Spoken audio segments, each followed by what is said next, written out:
Dear students, तो आज हम देखेंगे topic Ohm's law, connection of resistance in series and parallel. ठीक है स्टूडेंट्स, तो स्टूडेंट्स बात करते हैं पहले ओम्स लॉ की। तो देखिए स्टूडेंट्स, ओम ने सिंपल एक कॉन्सेप्ट दिया था।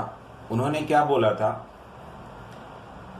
कि जितना हम पोटेंशियल देंगे, ऐसा समझिए आप एक ऑब्जेक्ट को जितना एनर्जी दीजिएगा वो उतनी ही तेज से वो चलेगा। ठीक है स्टूडेंट्स, और फ्लो करने चलने को और फ्लो करने को हम लोग क्या बोलते हैं? करंट। तो जैसे स्टूडेंट्स आपकी कार हो गई या आपकी बाइक हो गई, तो आप जितना ज़्यादा उसमें फ्यूल डालकर एक्सीलेटर दीजिएगा उतना तेज वो चलेगा। ठीक है स्टूडेंट्स, तो फ्यूल क्या हो रहा है स्टूडेंट्स? फ्यूल जब जल रहा है उसमें तो ज़्यादा एनर्जी प्रोड्यूस कर रहा है। ठीक है ना? So the fuel after burning produces energy and due to which the bike runs और योर व्हीकल रन्स। तो स्टूडेंट्स उसी तरीके से हम भी यहाँ क्या कर रहे हैं? इलेक्ट्रॉन को एनर्जी प्रोवाइड कर रहे हैं। ठीक है स्टूडेंट्स, और किस फॉर्म में प्रोवाइड कर रहे हैं एनर्जी? वोल्टेज के फॉर्म में। तो जब हम इलेक्ट्रॉन्स को वोल्टेज के फॉर्म में एनर्जी प्रोवाइड करते हैं तब क्या होता है? तब उसका फ्लो बढ़ जाता है। और स्टूडेंट्स फ्लो को हम लोग क्या बोलते हैं? मैंने आपको पहले वीडियो में बताया कि flow of anything is called current. तो हम किसी को जब एनर्जी देंगे तो उसका फ्लो बढ़ जाएगा। That is when we are applying voltage the currents increases. इसका मतलब है कि वोल्टेज बढ़ा रहे हैं तो करंट अगर इंक्रीज हो रहा है वोल्टेज बढ़ाने से तो दोनों डायरेक्टली प्रोपोर्शनल है। स्टूडेंट्स इसको प्रोपोर्शनल साइन बोलते हैं। ठीक है ना? अब स्टूडेंट्स जब ये प्रोपोर्शनल साइन को हमें हटाकर इक्वल टू साइन लगाना होता है, याद रखिए जब इस प्रोपोर्शनल साइन को हटाकर हमें इक्वल टू साइन लगाना होता है तो हम क्या करते हैं? यहाँ पर इक्वल टू साइन लगाकर एक कांस्टेंट लगाते हैं। कांस्टेंट मतलब बिल्कुल जिसका वैल्यू फिक्स हो। ठीक है स्टूडेंट्स, तो यहाँ पर हम कांस्टेंट आर लगाते हैं। ठीक है, और यहाँ पर ये आई हो गया। अब स्टूडेंट्स देखिए ये कांस्टेंट आर कैसे मैं आपको भी बताता हूँ। ठीक है, तो V is equal to R I. ठीक है स्टूडेंट्स, यही हो गया Ohm's law. That is voltage is equal to resistance into current. ठीक है स्टूडेंट्स, ये हमने ओम्स लॉ निकाल लिया। अब स्टूडेंट्स हम इस रेजिस्टेंस की बात करते हैं। रेजिस्टेंस, तो स्टूडेंट्स रेजिस्टेंस मतलब क्या होता है? अगर हिंदी में बात करें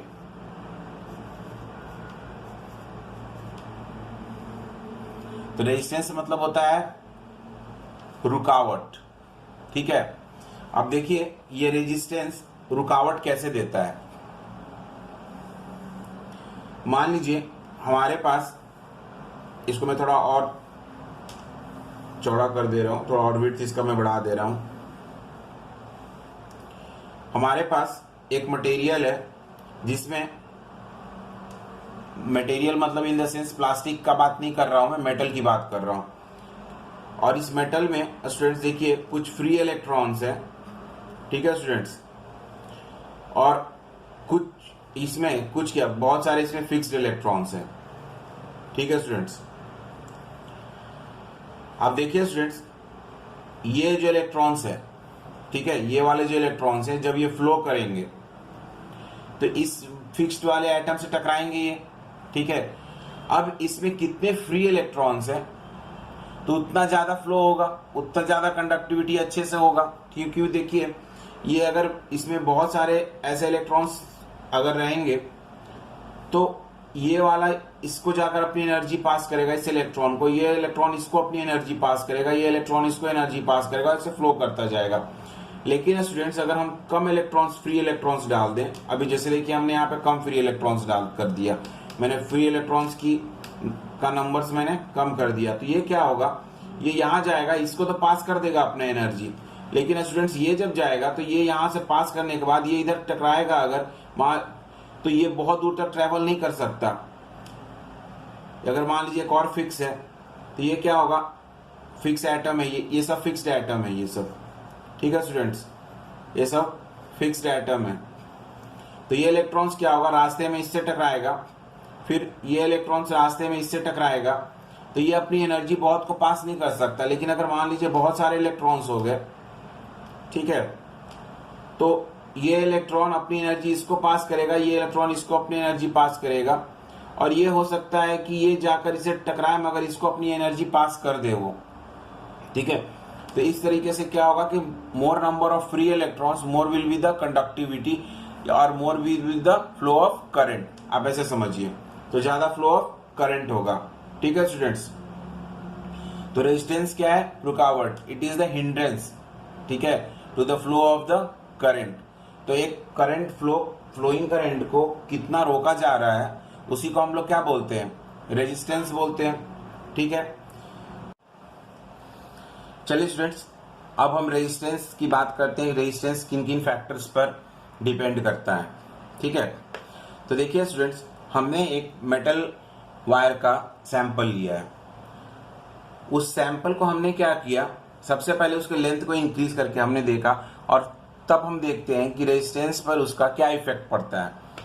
तो देखिए, जब हमने लेंथ को इंक्रीज किया स्टूडेंट्स, तो ये अगर मान लीजिए यहाँ पर 5 फिक्स्ड एटम्स थे, 1 2 3 4 5 फिक्स्ड एटम्स थे, तो स्टूडेंट्स देखिए वो इस तरीके से इस लाइन में आ जाएंगे, तो यहाँ पर इलेक्ट्रॉन्स को फ्लो करने में और भी परेशानी होने लगेगा, ठीक है स्टूडेंट्स।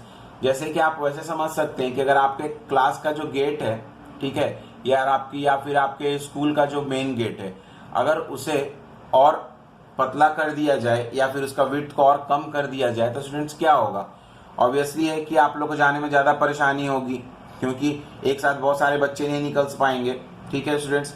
तो यहाँ भी वही हो रहा है स्टूडेंट्स, यहाँ पर क्या हो रहा है कि हमने जैसे ही इसके विड्थ को कम कर दिया, तो विड्थ को कम किया तो इसका लेंथ बढ़ गया, ठीक है स्टूडेंट्स।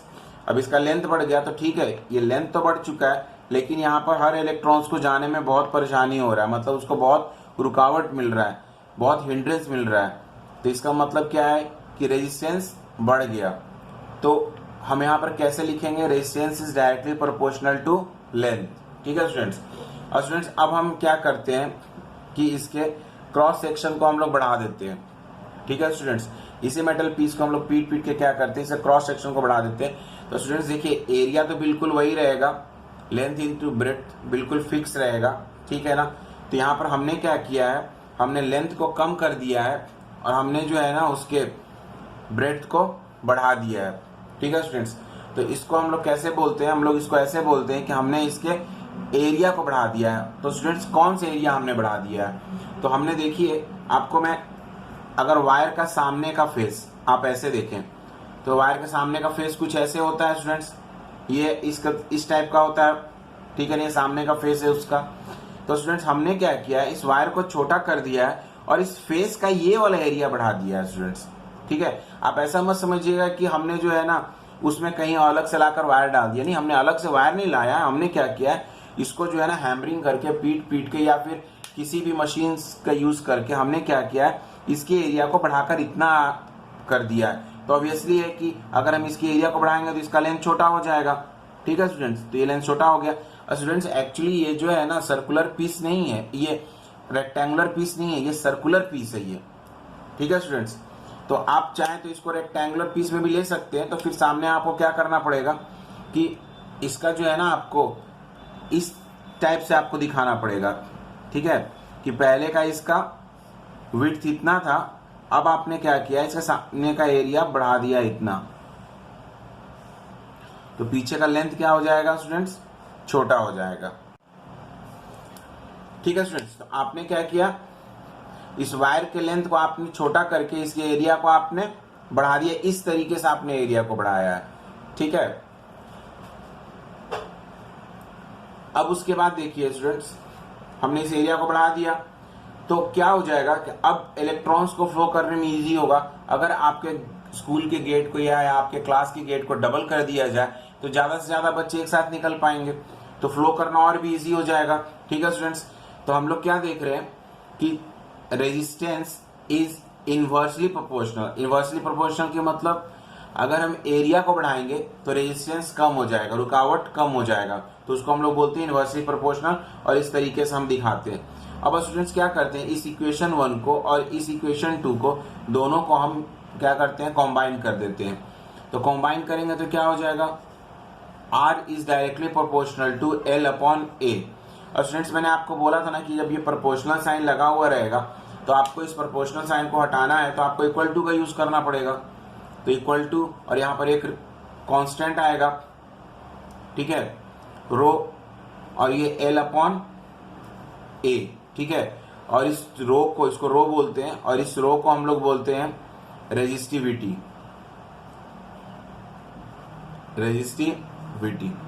ठीक है स्टूडेंट्स। अब स्टूडेंट्स देखिए एक चीज, अब ये रेजिस्टिविटी कांस्टेंट है, ठीक है स्टूडेंट्स। तो रेजिस्टिविटी कांस्टेंट, रेजिस्टिविटी का मतलब क्या होता है, उस मटेरियल का नेचर क्या है, ठीक है। तो कैसा नेचर, तो किसी भी चीज को फ्लो करने से रोकने का नेचर, ठीक है स्टूडेंट्स। तो कोई भी मटेरियल कितना रेजिस्टेंस ऑफर करता है वो उसका नेचर हो गया। अब किसी भी आदमी का नेचर, अगर मान लीजिए स्टूडेंट्स किसी आदमी का नेचर दान करने का हो, या फिर किसी आदमी का नेचर बहुत गुस्से करने वाला हो, तो गुस्से करने वाले आदमी को नेचर, या दान करने वाले आदमी का नेचर, या किसी भी आदमी को आप हिमालय पर बड़ा बैठा दीजिए उसको, या उसको कन्याकुमारी लेकर चले जाइए, आप उसको उधर ईस्ट में लेकर चले जाइए चाहे वेस्ट में लेकर चले जाइए, ठीक है स्टूडेंट्स, आप उसके नेचर को नहीं बदल सकते। इसलिए स्टूडेंट्स आप सब, जैसे हर आदमी का अपना नेचर होता है, हर ऑर्गेनिज्म का अपना नेचर होता है, उसी तरीके से हर मटेरियल का अपना नेचर होता है, ठीक है, कि वो कितना इलेक्ट्रॉन्स को अपने से फ्लो करने देगा, चार्ज को कितना फ्लो करने देगा, ठीक है, चार्ज को कितना रोकेगा वो, ठीक है स्टूडेंट्स। इसीलिए बोलते हैं उसको रेजिस्टिविटी, ठीक है।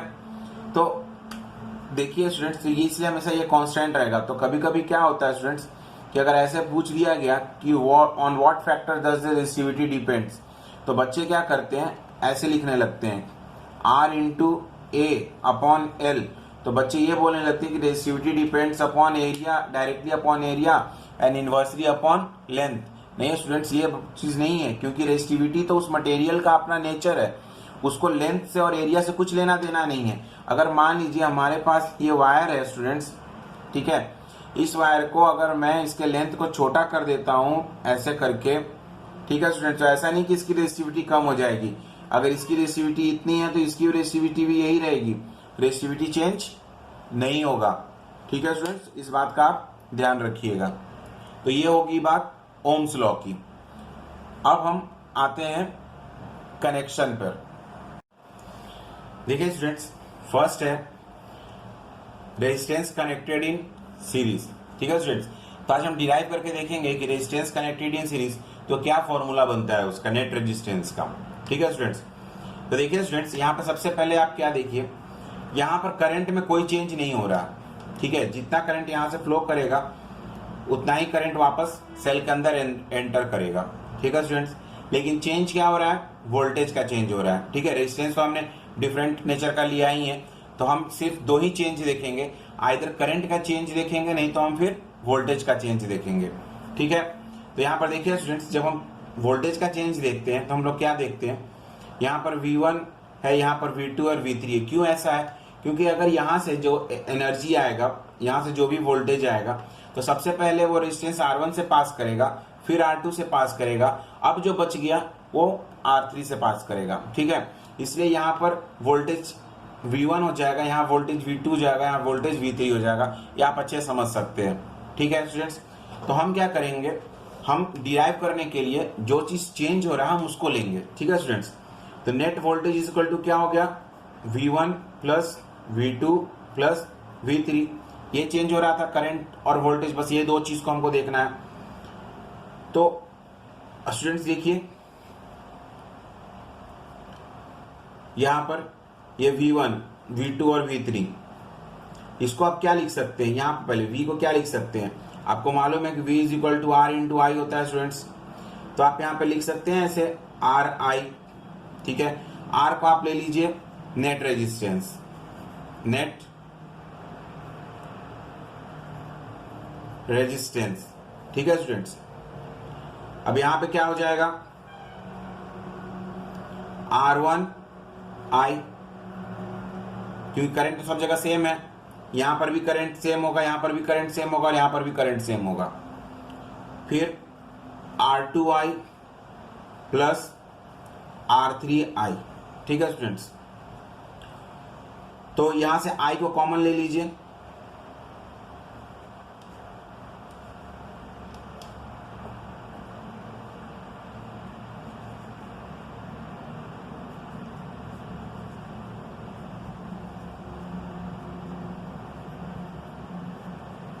ठीक है स्टूडेंट्स। तो R इक्वल टू क्या हो गया, R1 प्लस, यहां से I कैंसिल हो जाएगा, R2 प्लस R3। तो स्टूडेंट्स रेजिस्टेंस का ये हो गया। अब स्टूडेंट्स बात करते हैं हम लोग पैरेलल कनेक्शन में। तो स्टूडेंट्स एक बात आपको मैं बता देता हूं, यहां पर वोल्टेज सेम क्यों होता है। वोल्टेज स्टूडेंट्स इसलिए सेम होता है क्योंकि इस रेजिस्टेंस को इससे कुछ लेना देना नहीं है और इस वाले रेजिस्टेंस को इन दोनों से कोई लेना देना नहीं है। तो यहाँ पर वोल्टेज ऐसा आप समझिए कि ये डायरेक्टली जो है ना इस बैटरी से कनेक्ट, इस सेल से कनेक्टेड है, ये वाला रेजिस्टेंस ये भी डायरेक्टली कनेक्टेड है और ये भी डायरेक्टली कनेक्टेड है। लेकिन इस केस में डायरेक्टली कनेक्टेड कोई नहीं था, इसके बाद यहाँ कनेक्शन है, उसके बाद यहाँ पर है, तो कोई भी डायरेक्टली यहाँ पर लिंक्ड नहीं है। लेकिन यहाँ पर देखिए जितने भी रेजिस्टेंस डायरेक्टली वोल्टेज से लिंक्ड है। आप इसको ऐसे समझ सकते हैं कि मान लीजिए एक पानी का टैंक है, ठीक है स्टूडेंट्स, और आपने यहाँ पर होल कर दिया, एक ही लेवल पे होल कर दिया, तो पानी का फ्लो जितना इसका होगा, जितने दूर तक पानी जाएगा उतना ही दूर तक इसका ही पानी जाएगा, ये वाटर भी उतना ही दूर तक जाएगा। लेकिन स्टूडेंट्स अगर आप ऊपर होल करते हैं तो ऑब्वियसली कि वाटर थोड़ा कम दूर तक जाएगा, है कि नहीं। तो जब आप सेम लेवल पे होल करते हैं तो वाटर सेम लेवल पर जाएगा, ठीक है स्टूडेंट्स। तो इसी तरह से यहाँ पर भी वही हो रहा है, यहाँ पर हमने क्या किया है, सबको जो है ना सेम लेवल पे रखा है। सेम लेवल पे कैसे रखा है सारे रेजिस्टेंस को, क्योंकि सब के सब डायरेक्टली जो है ना, अगर मैं इन दोनों रेजिस्टेंस को हटा दूं, अभी मैं ऐसे तरीके बताता हूँ आपको, मैं अगर इन दोनों रेजिस्टेंस को स्टूडेंट्स हटा दूं, ऊपर वाले और बीच वाले और नीचे वाले को, तो भी इससे कोई इफेक्ट नहीं पड़ने वाला। अगर मैं इसको हटा दूं तो इन दोनों को भी कोई इफेक्ट नहीं पड़ने वाला, बीच को हटा दूं तो इन दोनों को इफेक्ट नहीं पड़ने वाला, एक दूसरे से कोई रिलेटेड नहीं है, इसलिए यहाँ पर सबका पोटेंशियल सेम होगा, ठीक है स्टूडेंट्स। तो चलिए अब लिखते हैं, तो जो चेंज क्या हो रहा है, मैंने बताया था आपको जो चेंज होता है उसे हम लिखते हैं। तो यहाँ पर चेंज क्या हो रहा है, करंट। करंट क्यों चेंज हो रहा है स्टूडेंट्स, क्योंकि पोटेंशियल यहाँ पर देखिए, पोटेंशियल तो सेम है लेकिन रेजिस्टेंस क्या है, डिफरेंट है। तो अगर रेजिस्टेंस स्टूडेंट्स डिफरेंट है तो ऑब्वियसली है कि करंट तो चेंज करेगा ही करेगा, क्योंकि हमें मालूम है V is equal to RI होता है। तो जो चेंज हो रहा है उसको हम लिखते हैं। तो I इज इक्वल टू क्या हो गया, I1 plus I2 plus I3, ठीक है स्टूडेंट्स। अब हमें मालूम है V is equal to RI, तो I इज इक्वल टू क्या हो गया स्टूडेंट्स, V अपॉन R, ठीक है। तो यहाँ पर I को लिख लीजिए V अपॉन R, और ये R आपको मालूम है यहाँ से नेट रेजिस्टेंस है, तो ये हो जाएगा V1 अपॉन, सॉरी V तो कांस्टेंट है ना सब जगह स्टूडेंट्स, तो V को तो हम V1 नहीं लिख सकते हैं, तो इसे हम क्या लिखेंगे, V upon R1 plus V upon R2 और प्लस V अपॉन R3, ठीक है स्टूडेंट्स। अब V सब में से कॉमन निकाल लीजिए, तो ये हो जाएगा 1 अपॉन R, ठीक है, और ये हो जाएगा V 1 upon R1 plus 1 upon R2 plus 1 upon R3, ठीक है स्टूडेंट्स। ये V कैंसिल हो गया, तो ये हो गया 1 upon R is equal to 1 upon R1 plus 1 upon R2 और प्लस 1 अपॉन R3, ठीक है स्टूडेंट्स। ये आपको क्लियर हुआ, ठीक है। तो इस तरीके से हम डिराइव करते हैं resistance in series and resistance in parallel, ठीक है स्टूडेंट। अब ऐसा नहीं है कि यहाँ पे बस सिर्फ मैं 3 ही रेजिस्टेंस लिया हूँ, यहाँ पर 3 ही रेजिस्टेंस लिया हूँ तो 3 ही के लिए वैलिड है, नहीं, ये इनफाइनाइट नंबर ऑफ रेजिस्टेंस के लिए वैलिड है, ठीक है। बस अगर मैंने यहाँ पर 10 रेजिस्टेंस लिया तो मैं यहाँ पर plus 1/R4 plus 1/R5 plus 1/R5 6 7 ऐसे करके मैं ऐड करता चला जाऊंगा। और यहाँ पर भी वही है स्टूडेंट्स, यहाँ पर भी मैं plus R4 R5 R6 R7 R8 add करता चला जाऊंगा, ठीक है ना, इसी मैनर्स में। ठीक है, तो इस वीडियो में इतना ही। अब इसे आप कॉपी कर लीजिए।